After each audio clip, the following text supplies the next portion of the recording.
this just in, best running shoe ever. I'm stoked, yeah. The 1080 V12s are New Balance's flagship shoe. On their site it says the best shoe we've ever made, period. How can I not be stoked to try them? I feel like I'm starting a fairy tale. Once upon a time, New Balance made the best shoe.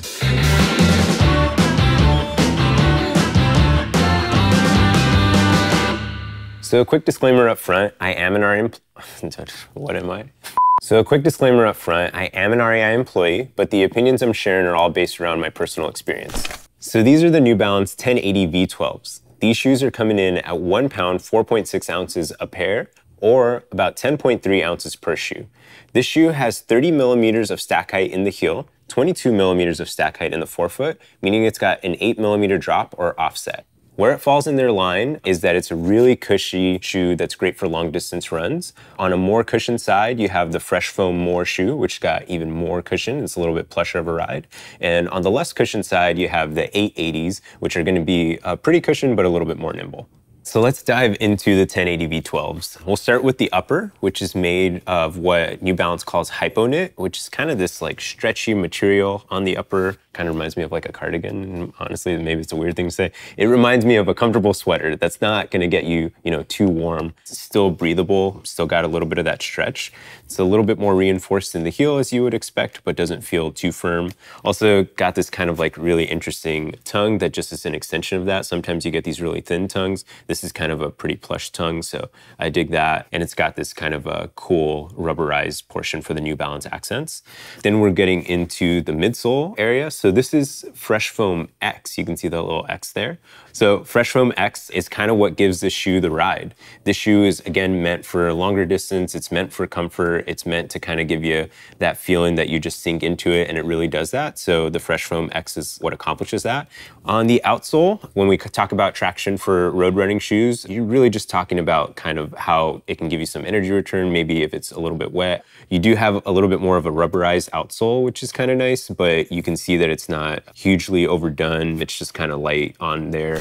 So I'll touch on two significant updates from version 11 to version 12 of the 1080. The first is the heel. So on version 11, you had a pretty distinctive looking heel. It was kind of this rubberized heel cup that you had in the back. Usually brand manufacturers will do that to kind of give you a little bit of an improved fit. You can see that this heel is actually pretty similar to the rest of the upper, a little bit more of a pointed edge.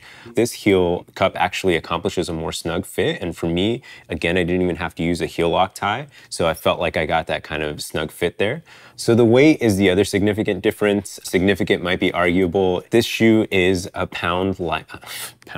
Jesus, that's a lot. It's an ounce per shoe, which means that it's 2 ounces per pair. So this shoe is already a little bit perhaps on the heavier end of some shoes that you might consider daily trainers. I didn't find it to be very clunky when I was wearing them. They're just pretty comfy, cozy, kind of like, cushy shoes.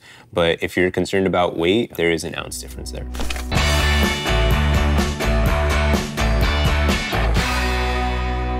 The first run I ever took the shoe on was a part of this crazy idea I had to run 33.3 miles for my 33rd and a third birthday, because that's the speed that records spin at. So decided to do that over 3 legs because I was really kind of into this whole 3-3-3 thing.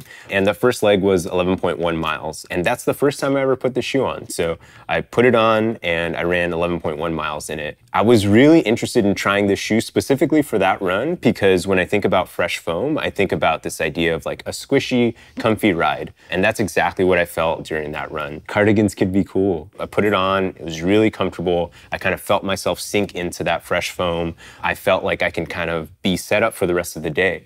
There was a little bit of getting used to it because it was my first time in that shoe, but I was so stoked on this idea, stoked on the way the shoes looked, stoked on the best shoe that New Balance ever made. Like, yeah, I'm gonna put the shoe on, I'm gonna try this cool thing. So, for those types of runs, it really shone through. Since then, I've taken this shoe out on a couple of other like longer runs, maybe anything over 8 when I'm not thinking about pace very much and I just want a comfortable ride. I put the shoe on and it really shines through. I have like maybe shorter stride lengths. I'm kind of keeping my aerobic energy kind of low, which is really nice. I'm not exerting myself that much. So these shoes really feel good for that.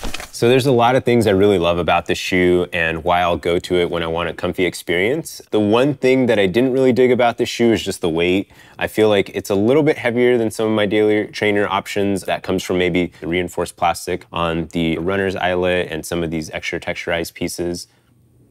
I don't know how to like get out of that. That's it. So, Alan, has the 1080 V12s turned you into a New Balance customer?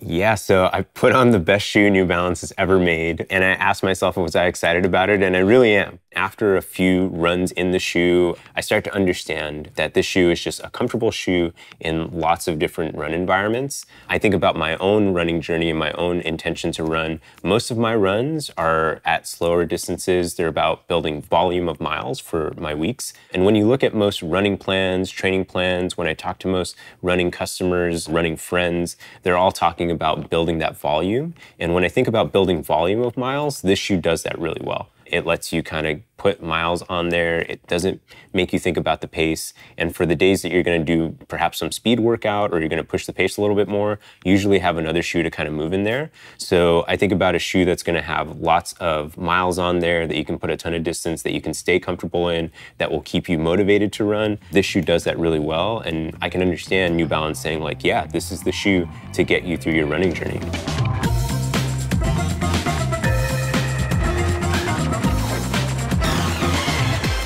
I've probably put about 40 miles on this shoe. Really excited to put lots more miles on it and see how my opinion evolves over that time. But flagship shoe for New Balance, this is the first time I've tried a New Balance shoe, but really curious to hear what y'all think about this. I mean, there's been 12 versions of it and best shoe ever made. I'm sure there's opinions. Share them down below in the comments and let me know if y'all like to see a little bit more of an in-depth review after I put on maybe 100 more miles on it.